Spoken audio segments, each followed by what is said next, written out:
Welcome to our podcast. We haven't done podcasts in a while, so here we are resuming it. This is our holiday season. We're in December of 2024, and we have a success story to share with you. I have here Francis Cowen, who is a resident of RAYA'S Paradise in San Clemente, and we have one of our caregivers, attendant here, Alan Marquardt. I hope I pronounced your name correctly. And I would like to introduce both of them, and actually instead of myself introducing them, I will have them introduce themselves. So let's start with Francis. Francis, can you tell us a little bit about how long you've been here, a little bit about yourself, and then we'll speak to Alan, and then we'll get to the story. Okay. I've been here for 2 years, a little over 2 years. And when I came, I wasn't sure if I was going to the right place. And I had my doubts, but I'll tell you very frankly that I'm very happy that I came. And I probably wouldn't be alive today if I weren't here. Well, and that's what we're going to discuss as to why that's the case. Alan, why don't you tell us a little bit of how long you've been here, how'd you find us, and I've been here. Just for the record, Alan has a little issue with Laryngitis. he has laryngitis, so we'll have to work with him. I've been a caregiver for about 8 months, working here at RAYA'S. My wife was driving by and saw the sign on the gate out there, and I applied. Nice. We went through very extensive training here, and 8 months later, I discovered that my training paid off for the life of Francis Cowen here today. Awesome. This is what I want to discuss about, and that's what we call it, a success story, to see what happened. So, as I know, and I was not present, tell us what you do remember. What happened? Tell us. Well, the morning was pretty much like any morning for me. Got up, I was getting ready for breakfast, deciding what I wanted in my omelet. Mm-hmm. And I went to the bathroom to do my hair and put on makeup and get ready for the day. I wasn't feeling ill at all. As a matter of fact, I was feeling very normal. And all I can tell you is all of a sudden my legs gave way. They just completely crumbled from under me, and I found myself hanging on to the basin in the bathroom, which fortunately is kind of a large square. So that gave me something to hold on to, because otherwise I would have crashed to the floor, and I didn't want that. Mm-hmm. At any rate, I don't remember a lot that happened, but I do remember a few things very clearly. One, that I knew I had to get help. I didn't know why I had to get it, but I knew I had to get it. And in the bathroom, very prominently and very well placed, is an emergency lever with a string hanging down. And I knew that I had to pull that lever. And I couldn't reach it because I was kind of positioned in the corner of the bathroom. So I kept flinging my arm like this. I think I did it like 3 times until I finally caught a hold of the string. And then I pulled it as hard as I could. And that is really the beginning of my lapse in consciousness. So at that point, you do not remember what happened after? I remember some of it, but not immediately after. I know I pulled the cord. Okay. And I guess I was relieved. I thought, I managed to pull the cord. That means help is on its way. That's what my mind told me. Okay. And I remember, and that's about it. Okay. Then I started I felt like mission accomplished, that I was able to get help.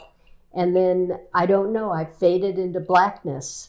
Okay. And at that point, I'm assuming you received a signal on your device saying that room, by the way, what room are you in? I'm in room 118. So you received a signal that room 118 is calling for help. Yes. Tell us what happened from the moment you received the signal. So when I see a call from a resident, my response is to go see what they need, what kind of assistance. When I arrived, Frances was losing her balance in the bathroom. Myself and another caregiver helped her into an easy chair. We were going to get her back in bed, and she pretty much completely collapsed. So she lost consciousness. She lost consciousness. And what did you do? Well, first of all, I'm trying to check and see how she's doing. I'm trying to support her from falling on the floor. So I reached out to the other caregiver and told her to go find the med tech on duty and have them come into the room and to probably call 911. The med tech came back with the vitals cart, check her blood pressure and all that. And while she did have a nominal blood pressure, vital signs, she was not coherent with us, and her left side basically just relaxed. Right side was kind of busy, and so it seems like signs of a stroke. That was the first thought I had, and so I immediately wanted to call 911 because I know that there's a small window of time when, if you help somebody with a stroke, that they can possibly survive that. And the real success of this story, of course, is a lot of items, that we were able to have a safety device, for you to signal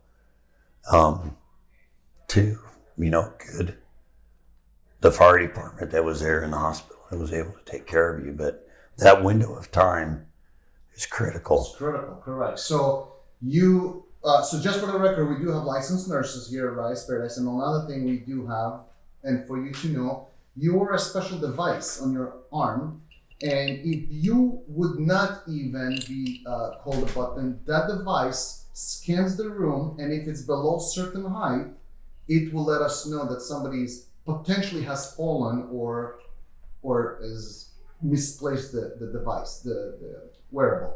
So that's it's a redundancy. So now paramedics arrive, as I understand. They take you to the hospital. Well, I do remember one thing clearly. I guess I came out of it for a while, and I remember distinctly Alan saying to me, "We're going to the hospital." And I said, "Well, maybe you're going, but I'm not going." I started to really give him attitude. Right. I did not want to go, and he just was very calm and very, very assuring and said, you kept repeating, "We're going to the hospital." And finally I recall saying, this is the last thing I recall, I said, "Well, maybe you're going, but I'm not going." So they did take you to the hospital. Absolutely. And tell us what happened in the hospital. And I know that a little memory lapse here and there, but tell us, you do know what happened in the hospital, right? They told you what Yes. they did for you. So why don't you tell us the critical steps they took, because you did have a stroke. Yes. So tell us what happened in the hospital. Well, what I remember is after I argued with Alan about going to the hospital, I just remember kind of like snippets of traveling to the hospital. I remember staring at the road while we were obviously on the 405 to the hospital. But then I went out again. But I do remember waking up in the emergency room with the neurologist from Mission Hospital yelling at me. And he was really just shouting, and he kept saying, "We got it, we got it. The clot is completely gone, and you're going to be all right." And then there were people lined up in the emergency room. I guess this guy is kind of famous, and I don't know how often they've been this successful. They started applauding. I'm not kidding. The hospital staff was applauding. And this is all in the emergency room. This is all taking place in the emergency room. And he explained to me, I guess I must have looked at him very curiously because I wasn't sure what was going on. And he said, "We got it because you got here within 90 minutes. He said, "If you had not arrived here in 90 minutes, we wouldn't have been able to administer a life-saving," well, he didn't use the term life-saving, I did, but he said this new drug that we use to dissolve clots in the brain. And he said, you know, you'll be able to function just fine. You should be all right. So, any limitations? I have none, as far as I So know. you gain full control, full access. You can move around, you can move your limbs and everything absolutely normal. Absolutely normally. The clot is gone. In fact, the neurologist showed me the hole in my brain where the clot had been. And he again emphasized how time was so critical in all of this. If Alan hadn't taken me directly to the hospital and I hadn't gotten there within 90 minutes, I might be paralyzed or incapacitated, maybe blind, not being able to speak. There could have been all kinds of ramifications to this, which never took place because I was able to get care within that 90-minute window. Alan, well done.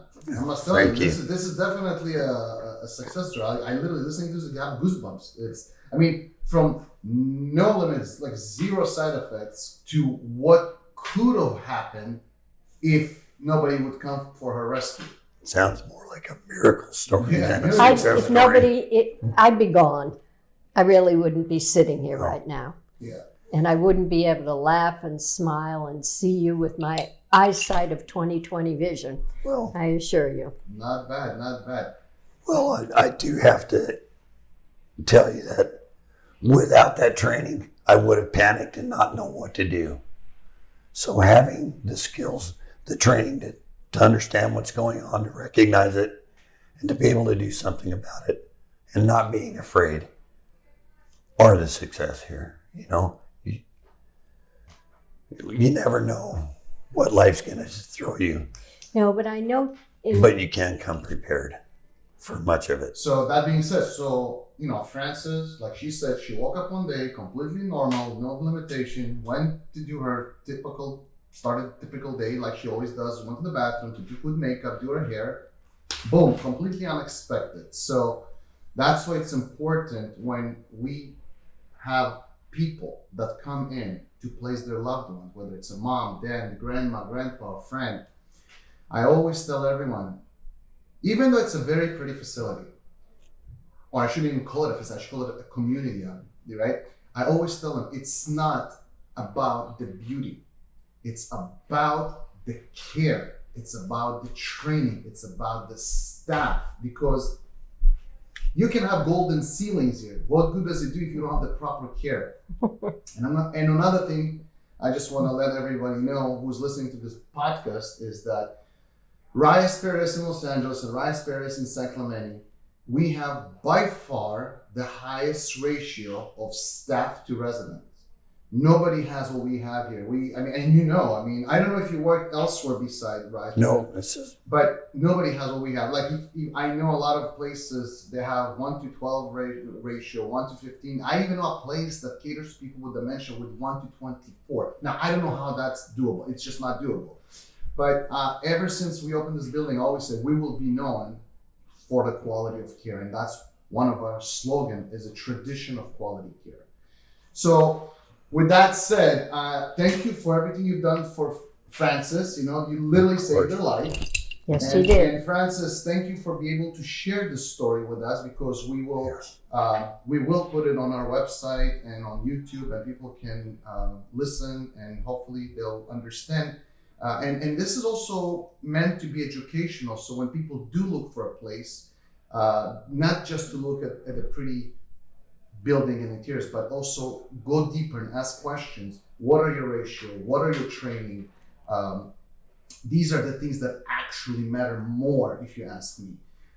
Everything else I think is secondary. So thank you. Is there anything else that you guys would like to add before we conclude this podcast? Well, I'd like to say one thing, and that is, if I had been at home, and I have a lovely home, and it has a security system in it, and it's 2 levels, and I have buttons that I can push for help, emergency buttons on both levels of my house. So, the place is wired for sound, but if I had been home and not here, I never would have made it. I wouldn't have been able to get to the security system fast enough.